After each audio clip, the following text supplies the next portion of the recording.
If you need to correct a typo or pull back a message, here's how to edit or unsend an iMessage fast and easy.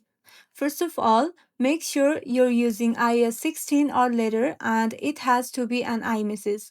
This won't work for SMS text. You should also know that you have 2 minutes to unsend and up to 15 minutes to edit with a limit of 5 edits. Open Messages app and find the message you just sent. Tap and hold on it, then tap Undo Send. This message will vanish and you will see a You Unsend a Message label. And to fix a typo, tap and hold the message, then tap on Edit.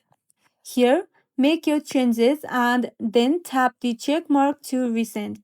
Your message will show an edited label and recipients can view prior versions. And that's all. If this video was helpful, don't forget to like and subscribe for more iPhone tips and tricks. Thank you for watching.